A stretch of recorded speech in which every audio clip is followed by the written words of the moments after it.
8 कद तक कर्म कमावणे दोष न काहू जोग।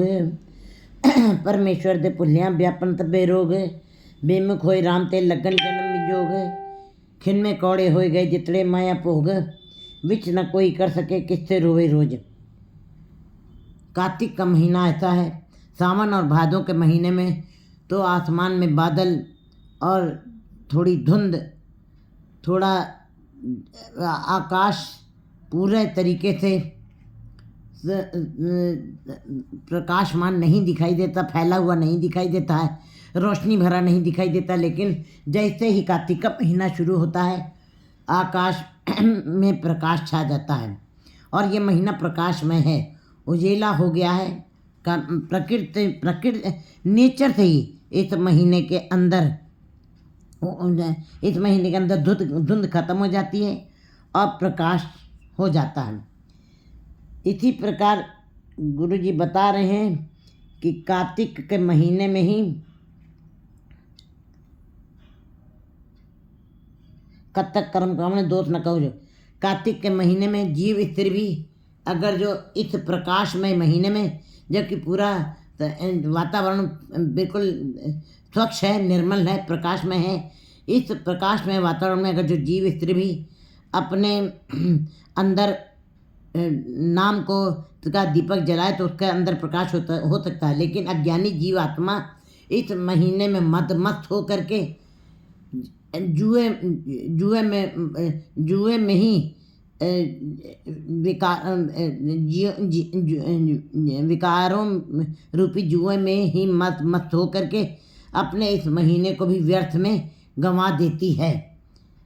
और कुछ लोग तो ऐसे भी हैं कि कार्तिक के महीने में जो पूरे महीने घरों को सजाते ही रहते हैं, पुतवाई करवाते रहते हैं, रंगवाते रहते हैं, संवारते रहते हैं, लेकिन पूरा महीना व्यर्थ के कामों में चला गया है। ईश्वर के नाम के बगैर ये सजावट, ये सफाई, ये पुताई, ये रंगाई जिसके अंदर व्यर्थ में समय बीत गया, अगर जो परमात्मा का नाम साथ में नहीं रहा तो ये कार्तिक का महीना इतना प्रकाश में था, ये भी जीव का व्यर्थ में बीत गया है। गुरु जी अंत में सभी जीवों को यही समझा रहे हैं कि कब तक कर्म काम दोष ना कहो। जो फिर भी जो जीव जो भी कर्म कर रहे हैं उसका दोष किसी के ऊपर रखना नहीं है, ना किसी के ऊपर रखा जा सकता है, क्योंकि परमात्मा जैसे जैसे उसका हुक्म है वैसे वैसे जीव कर्म करते हैं। और पर जीवों के द्वारा जो घालना की जाती है, जो भी घालना की जाती है, जो भी श्रम किया जाता है, उसका एक तिल मात्र भी परमात्मा उसका श्रम का फल देता जरूर है। एक तिल नहीं पन्ने काले, उसकी घालना का फल उसको जरूर ही मिलता है, जरूर ही मिलता है। परमेश्वर दे पुल्या व्यापन से तब्बे रोग। लेकिन कहते हैं गुरु जी कि उसकी बनियाई हुई मर्यादा में जीव एक तिल मात्र भी उसका घालना खाली नहीं जाती। कार्तिक के महीने में अपने आप ही में वो रोशनी वाला महीना है। जीव के अंदर भी प्रेम का दीपक अगर जो जला दे, प्यार का दीपक जला दे और ज्ञान का संग्रह कर दे और सहज का दीपक अगर जो अपने अंदर जला दे, इस महीने के अंदर नाम के साथ जुड़ कर के सहज का दीपक कोई जीव स्त्री अपने अंदर जला दे तो परमात्मा के दर्शन वो कर सकती है। क्योंकि जीव का नेचर जो है शांति है, जीव का नेचर जो है प्रेम है। जीव नफरत में नहीं रह सकता है। जीव नफरत में रहते हुए जीव के अंदर बेचैनी होगी, भारीपन होगा, जीवन बोझ हो जाएगा। इसका मतलब जीव के अंदर इंसानियत है। अगर जो इंसानियत है तो इंसान है, अगर जो मानवता है तो मनुष्य है। अगर जो और चंदन की लकड़ी के अंदर अगर जो खुशबू नहीं है तो वो चंदन की लकड़ी नहीं कहलाएगी। जो खुशबू ही नहीं है तो चंदन कहता है। मनुष्य इंसान, मनुष्यता नहीं तो मानव कहता है, इंसानियत नहीं तो इंसान कहता है। इसी प्रकार गुरुजी ये शांति मनुष्य का स्वभाव है। शांति मनुष्य का स्वभाव, क्रोध लोभ मोह अहंकार इसका स्वभाव नहीं है। गुरुजी बता रहे हैं ये इसमें नहीं जीना चाहता। भाव ये कि कार्तिक के महीने में अगर शांति का तेल डाल दिया जाए, प्रेम का दीपक ज्ञान का संग्रह करके सहज की अवस्था कहता का दीपक जला दिया जाए तो जीव स्त्री जो है परमात्मा से मिलाप कर सकती है। गुरु जी बता रहे हैं कि जीवों को प्रेम तत्व ज्ञान का दीपक जलाना है, अपने अंदर ज्ञान का दीपक जलाना है। विवेक ज्ञान को संग्रह करके अपने अंदर ज्ञान का दीपक जैसे ही जलेगा वैसे ही मलिनता दूर हो जाएगी, वैसे ही प्रकाश हो जाएगा। प्रभु जीवों के फिर जिन जीवों के अंदर वो ज्ञान का दीपक जल गया है, उन जीव स्त्रियों की मलिनता दूर हो गई है, उनके अंदर से भटकना दूर है, उनके अंदर से विकार खत्म हो जाएंगे। लेकिन जो जीव स्त्री अवगुणों से भरी हुई है, अवगुण मरी कहते हैं, उनके अंदर फिर सदा ही अवगुण है, मैलापन ही रहेगा। कभी वो परमात्मा से मिलाप नहीं कर सकती। वो अपने अवगुणों के कारण मैली हो गई हैं, वो अपने अवगुणों के कारण ही अंधेरे में भटक रही हैं। और भटकना अशांति है, बेचैनी है। लेकिन जो जीव स्त्री अपने गुणों का संग्रह करके सहज का दीपक जिसने जलाया है, वो फिर विनती करती है, उसके अंदर अरदास जन्म लेती है। वो विनती करती है, अरदास करती है, हे परमात्मा मुझे मिलाप करवाओ, मैं तुम्हारे से मिलाप करना चाहती हूँ, अपने दरवाजे खोल दो।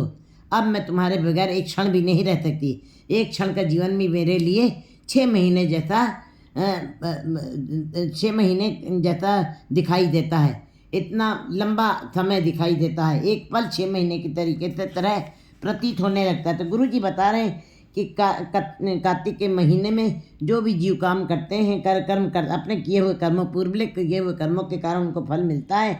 दोष किसी को नहीं, किसी के जीवन में दुख ही दुख है तो दोष किसी को नहीं दे सकता है। दद्दा दोष न देई, दोष कर्म अपने यहाँ, जो मैं किया सो मैं पाया, दोष न दीजिए अवर जना। तुम किसी दूसरे को दोष नहीं दे सकते हो, क्योंकि परमेश्वर को जो भूल गए हैं उनके जीवन में सदा बेचैनी होगी, उनके जीवन में ही शारीरिक रोग भी पैदा होंगे और मानसिक तनाव भी पैदा हो जाएगा। दोनों तरीके के रोग उनके अंदर पैदा हो जाएंगे। बेमुख होए राम थे, और जो परमात्मा से बेमुख हो गए हैं उन्हीं के जीवन में लगन जन्म, जो जन्मों के विजोग वाली अवस्था, दुख पीड़ा पैदा बनी रहेगी, सदा दुख बने रहेंगे और परमात्मा से बिछोड़ा बना रहेगा।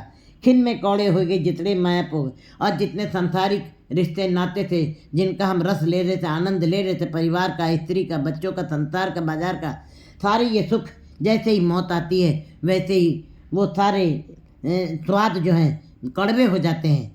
कहते हैं अंत की बार लगत कत खारी, वही जितने मीठे भोग थे, रस आनंद आता था, वो अब खारी हो गए हैं, प्रतीत होने लगे हैं, कोई स्वाद नहीं, सब फीके लगने लगते हैं। जितने माया के भोग थे, हम जीव रस में मस्त थे, विच न कोई कर सके किससे रोए। अब तुम्हारा कोई बिचौलिया भी नहीं बनेगा जो तुम्हारी सहायता कर सके।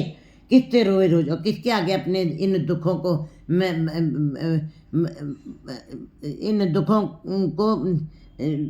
बताओगे, इन दुखों को, अपने दुखों को बांटोगे, किसके आगे बांटोगे, किसके आगे रोज रोज इनकी चर्चा करोगे। कीता कुछ ना हुई, अब तुम्हारे करने से कुछ भी नहीं होगा, लिखा तो संजोग। परमात्मा ने धुर दरगाह से जो रेखाएं खींच दी हैं वैसा ही संजोग मिलना है। वट पागी मेरा प्रभ मिले तो उतरे सभी। बड़े भाग्य वाले जिनको परमात्मा के धुर दरगाह से ही जिनकी रेखाएं मिलाप की अवस्थाएं वाली रेखाएं खींची हैं, जिनका हिस्सा ज़्यादा लिखा है, वट पागी में बड़े भाग्य वालों को मेरे प्रभु के साथ मिलाप होता है और सब उनके सारे वियोग, सारी पीड़ा, सारे दुख संताप दूर हो जाते हैं। नानक को प्रभु राख लो। गुरु जी कहते हैं कि हे परमात्मा, जीव स्त्री करी, हे परमात्मा मेरी रक्षा करो, जो गुणों से परिपूरित हो गई है, राख लो मेरे साहब बंदी मुझ, और अब मुझको विकारों से छुटकारा दिला दो और अपना द्वार खोलो। कार्तिक होवे साध थे तबे सोच। और जो कार्तिक के महीने में जो साध संगत करते हैं, जो गुरु के साथ मिलाप करते हैं, गुरु की झोली में बैठ करके गुरु के शब्द को दृढ़ करते हैं, उनके सब तरीके के दुख संताप वियोग दूर हो जाते हैं। 9